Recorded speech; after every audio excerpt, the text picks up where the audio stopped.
In the United States today, there are more than 100 million licensed drivers. 95% of these drivers drink alcoholic beverages, from occasionally to frequently. And much too often, the drinking and driving are done concurrently, because today, drinking and driving are readily acceptable by the motoring public.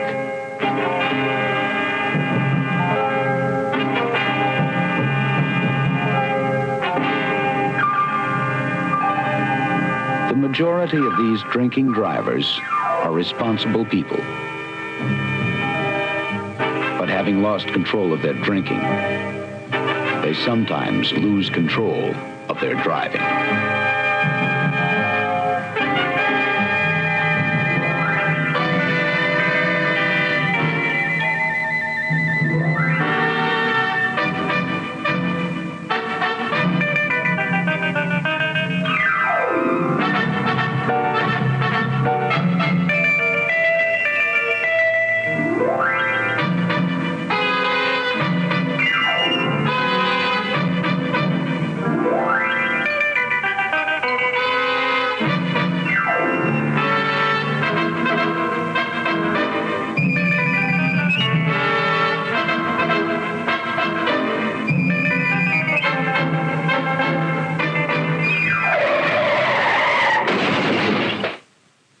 With our ever-increasing highway traffic death toll, it is alarming to note, and this is confirmed through extensive tests by police agencies throughout the country, that more than 50% of all traffic deaths can be attributed directly to the drinking driver.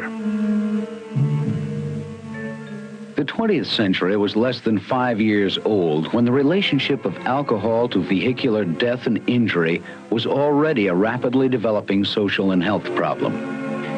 In the early 1930s, a few carefully planned and executed scientific investigations were conducted to examine the relationship of alcohol to actual crashes. The results from that day forward have been overwhelmingly consistent. During the last 35 years, in every area of the nation in which the concentrations of alcohol among those responsible for initiating crashes have been investigated, alcohol has been found to be the largest single factor leading to fatal crashes. And with each succeeding year, more and more drinking drivers are adding color to our highways.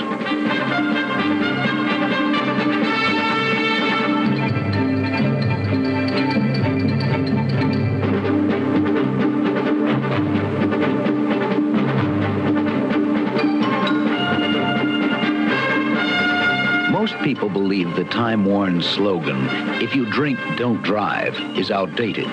But it remains as the ideal solution for safe driving. The alternative for the driver who insists on drinking and driving is to drink in such a manner that he will not be under the influence of alcohol when he does drive.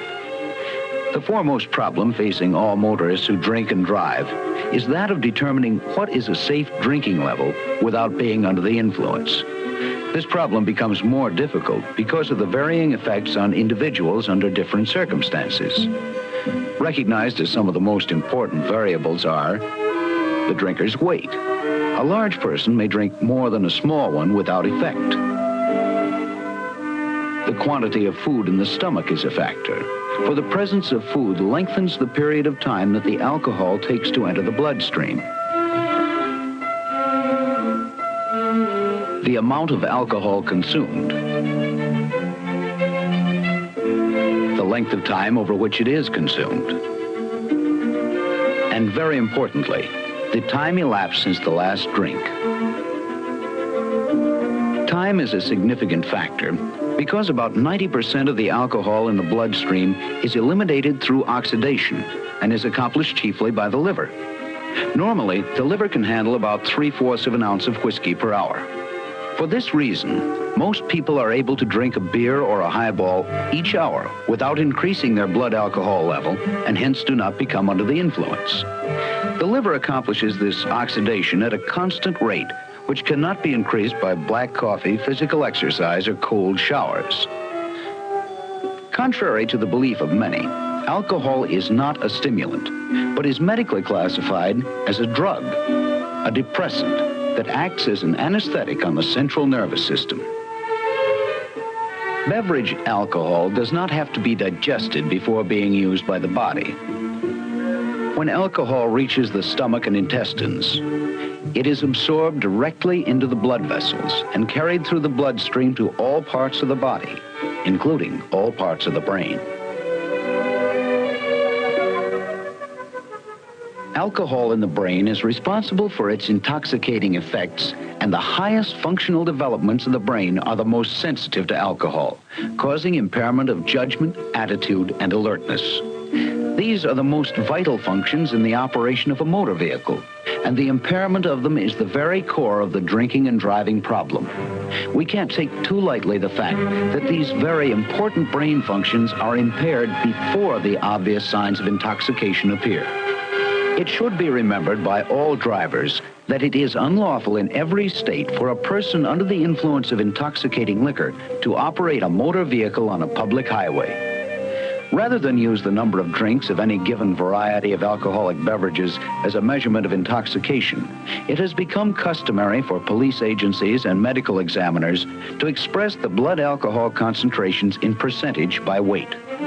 3 blood alcohol concentrations, 500ths, 1000ths, and 1500%, are noteworthy because of their frequent use in reports, recommendations of experts, and legal definitions.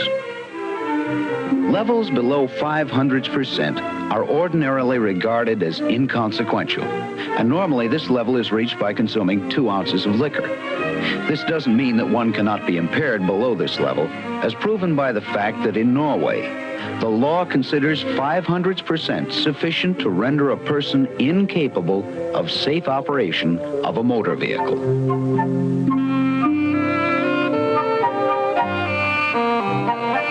With the liver functioning at its capacity, even by taking only 2 drinks per hour over any given period of time, the blood alcohol level will be constantly increasing. With more than 2 drinks per hour, the blood alcohol level rises at a much faster rate.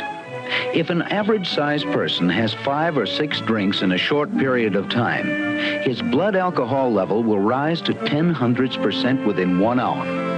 The National Highway Safety Bureau, the Department of Health, Education, and Welfare, the American Medical Association, and the National Safety Council all recommend that an individual with 0.1% blood alcohol concentration may be presumed to be under the influence of intoxicating liquor.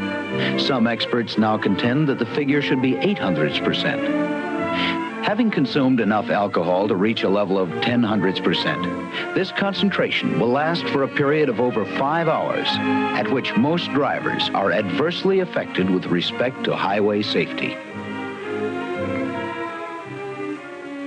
The following authentic drinking and driving tests will prove this to be true.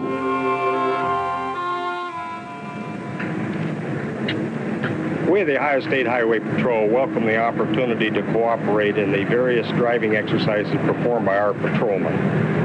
After these 6 patrolmen go through their driving exercises and are graded, they will be given varying amounts of alcohol, tested by the breathalyzer, and go through the driving test once more. Our experiences in traffic accident investigation tell us that many people underestimate the effects of alcohol. We are hopeful that you, the motoring public, will be strongly influenced by viewing the wet runs of our drivers and their obvious impairment by drinking. Let's get on with the exercises.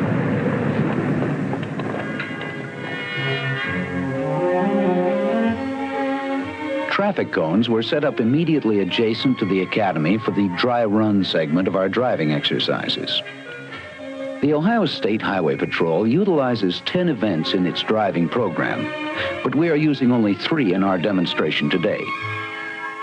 We see here one of our subjects maneuvering the interchange of traffic lanes. It will be obvious to the viewer later why no high-speed events were included in our tests. The traffic lanes formed by the yellow cones are not in exact alignment with each other, making the approach to each one different.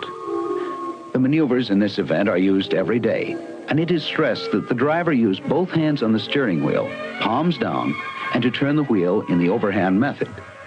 There would be far fewer accidents if all drivers were compelled to take this type of a driving course.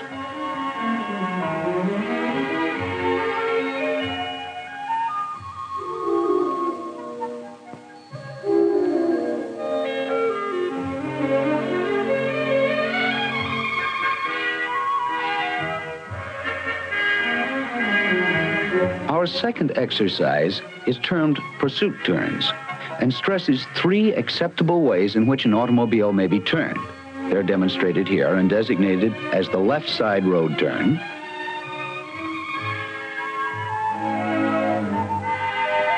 the right side road turn,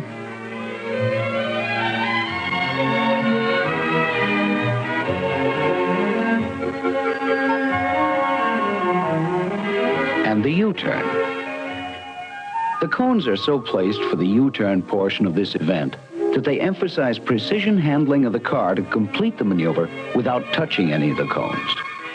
A highway patrolman must be able to instantly size up the roadway situation and decide what type of turn can best be made in order to take up pursuit of a vehicle going in a different direction. The ordinary driver should make left side and right side road turns as has been shown in this exercise. The final event in our dry runs is the serpentine. The cones are placed so there is just enough room to get around them with an automobile. This exercise stresses smooth steering and gas pedal control.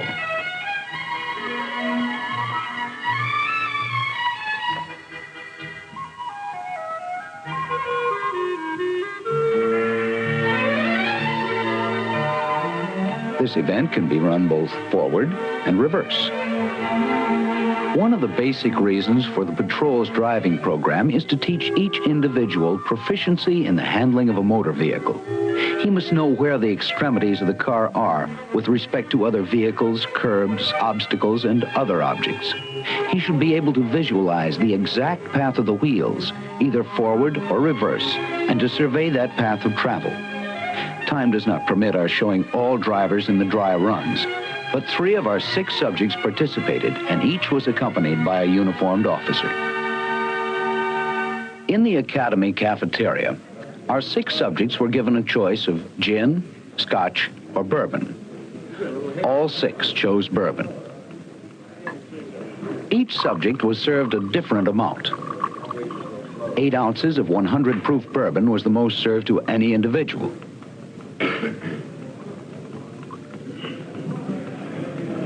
This was served to subject number 1.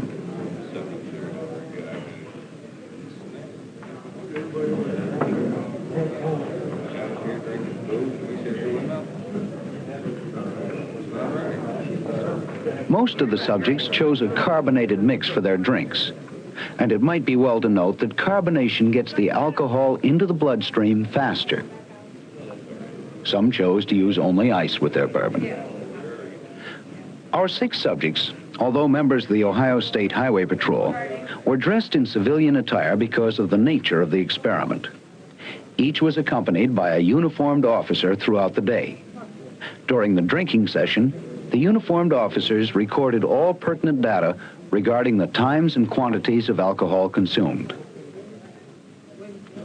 We could have used 6 average drivers for these tests, but we knew that because of the very fact they were being tested, they would be nervous and make errors that they would not ordinarily make.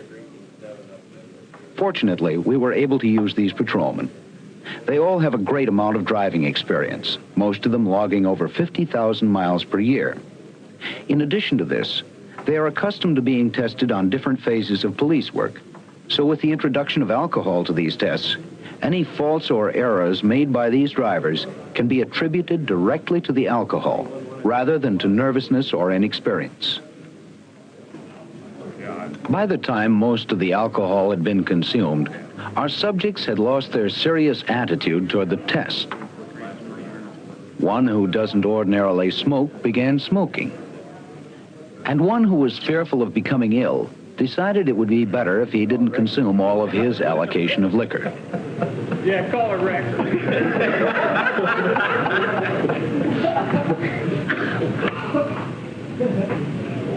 Person's gonna drive that good drunk or not.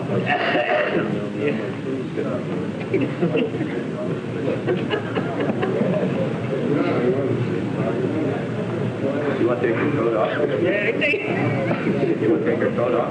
That sounds like good. Get him on film. Hey, good. I still want to know where it goes. You want me to hang it up down there? Do you have anything in it? I'll put it on the hanger. Make sure they got the planes in out back. Hey, can you make that help? I'm already. You're looking at it right here. What? Well, the car was crowded, so the Japanese guy walks in. Sits down beside this guy, and the guy's loaded. Yeah, he's wearing glasses.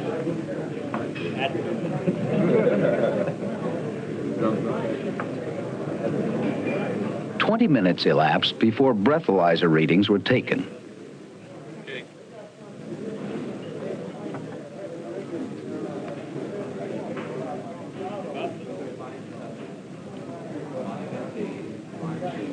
Subject number 4 consumed 3 ounces and registered 0.065%. Subject number 5 drank 4 ounces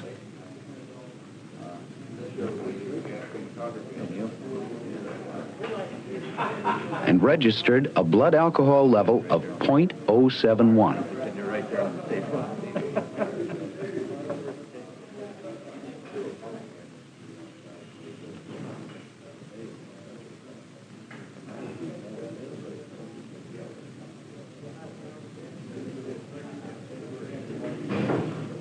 Give me the ice. Hey, dog, get my car and bring around here in front. That guy down there in that brown. Number 6 had 6 ounces.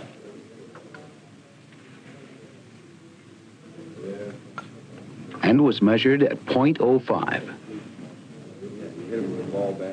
Subject number 1, having drunk 8 ounces, predicted that he would reach a level of 16, and he did. 16.6. That's right, 16.6, which is above the presumptive level for all states.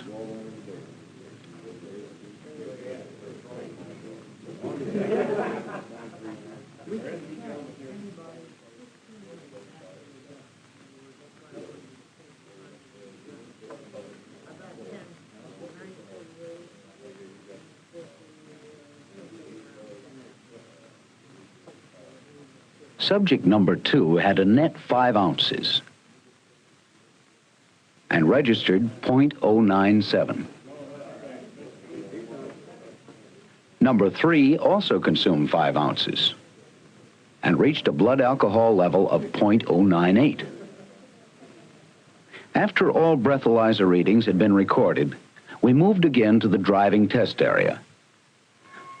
First tested was subject number 3.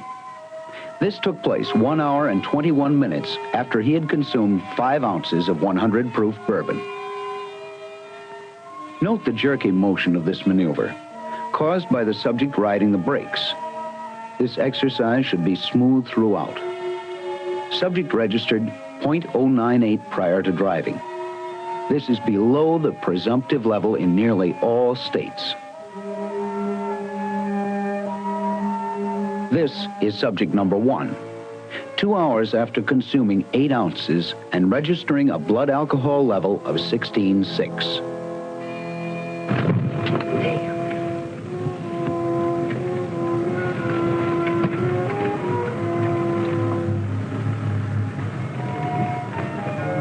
I think I got these made.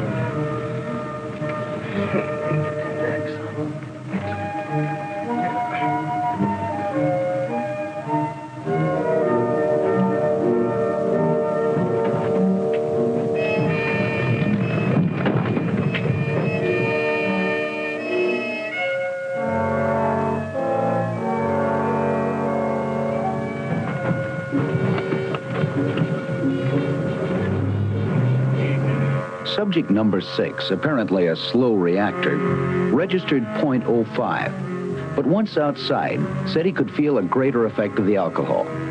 He hit the left front traffic cone.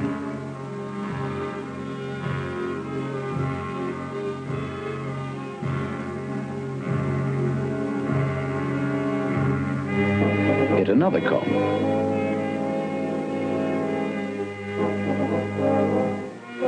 had his head out of the car window. This is not as prescribed for the best maneuverability of an automobile. He is a very capable driver, but was obviously impaired by drinking.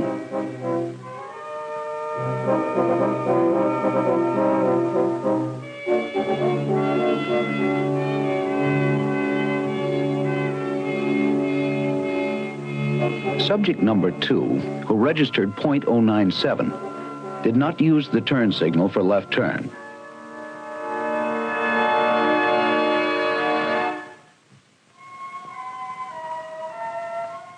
Backed across the center line.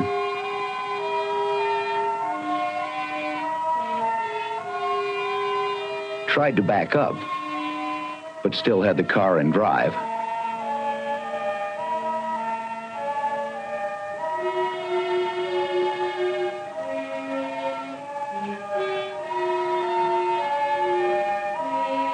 Was unable to complete the U-turn. Incidentally, no driver tested after drinking was able to make the U-turn in the prescribed manner.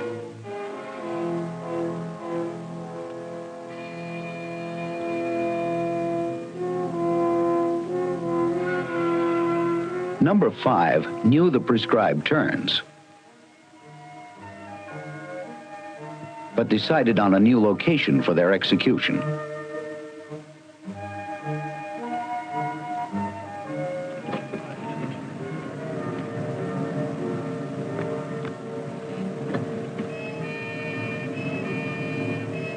Burn off.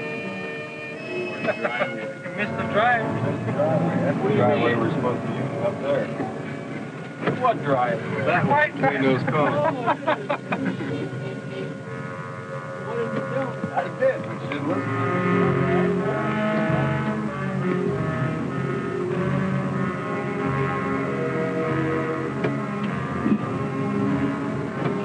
You were doing fine. It was just passing up the wrong driveway. Well, they want to do the driveway, we go back and do it again.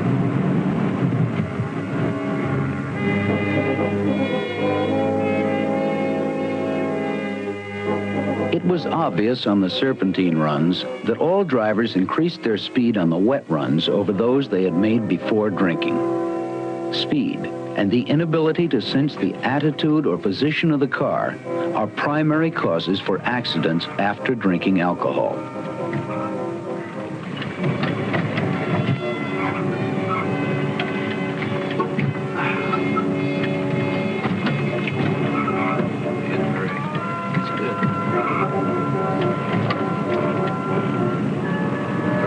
Subject number 3 touched 5 cones during this test.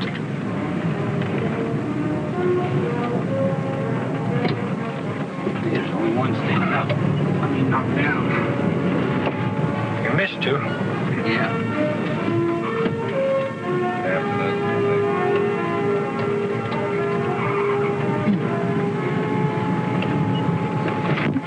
In addition to overbraking on some occasions. What am I supposed to do with that one? Immediately after this test, he registered a blood alcohol level of .062, a level at which most drivers feel confident in their driving and mistakenly feel they will not be impaired.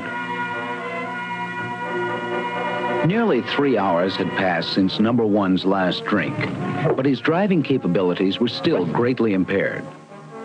The liver will reduce one's blood alcohol level by approximately 0.15% per hour, so there is no rapid return to an alcohol-free body.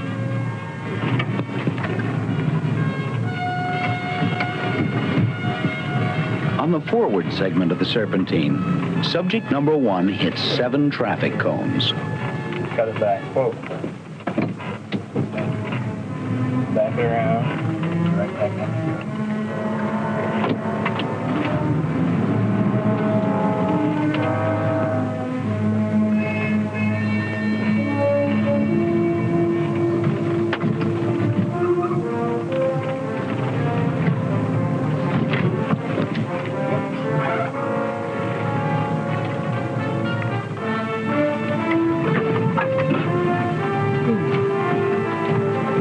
Strike that one.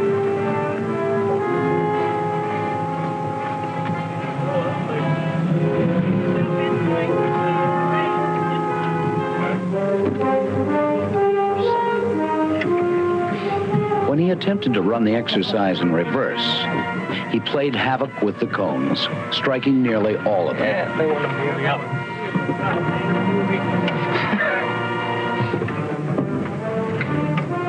You'll have to lose your license.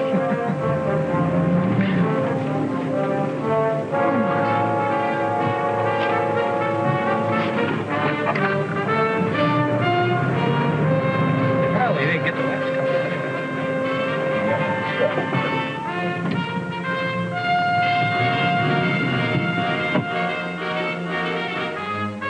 Immediately on completion of this test, he was measured again on the breathalyzer and registered .106, a level that is below the presumptive level in some states, but certainly not below the level of impairment.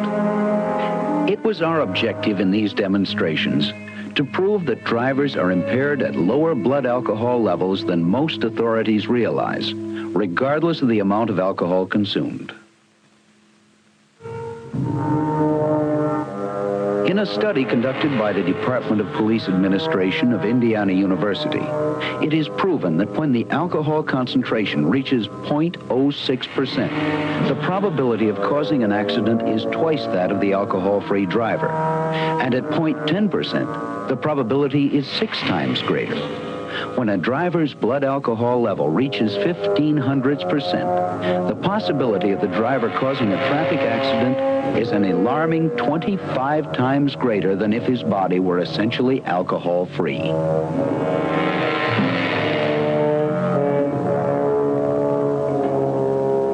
These disturbing probabilities should have an impact on all who drink and drive. If you find yourself unable to completely abstain before driving, use care and judgment in the amount you drink.